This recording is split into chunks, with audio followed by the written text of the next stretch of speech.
Erkakning jinsiy holatining razmeri normada 13 santimetrdan to 15 santimetrgacha, chunki to sheyka matkagacha 13-15 santimetr bo'ladi. Undan ko'pi zarari bor. 99% ayollar faqat erkakning jinsiy holati shiroki bo'lsa, misol qalin bo'lsa, o'shandan vazbujdat bo'ladi. Chunki jinsiy aloqa qilganingizda kirib chiqqanda stenkasiga, devorlariga tegadi, o'shanda vazbujdat bo'ladi, выделение ko'p bo'ladi.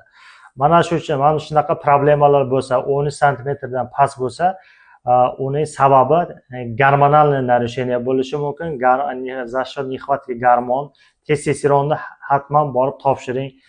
Jensiy gormon ham bo'ladi erkaklarning organizmi ichida. Jensiy gormonni, estradiolni ham topshirish kerak. Fezga, elga, mana shu gormonlar hammasini topshirib ko'rish kerak. Mana shuning hisobidan ham bo'ladi va ikkinchi sababi irsiy, genetik, ya'ni avloddan o'tadigan, misol genetik ham bo'lishi mumkin. U holatlarda ham iloji bor, kattartirsa shiroki qilishni ham iloji bor, lekin faqat dori bilan, ukol bilan bo'ladi. Plus ikkinchi varianti u operatsiya.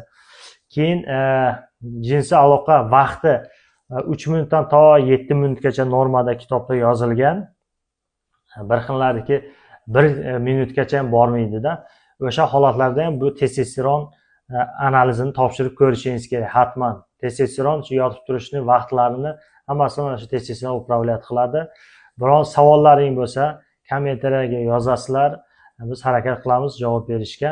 Kim Moskvada bo'lsa, farqi O'zbekistondan borib uylanishdan oldin, uylanganlar ham borib testosteron hatman analizi topshiringlar. Testosteron, estradiol, fezga, elga analizlarini saqlanib qo'yinglar. Rahmat, sog' bo'linglar.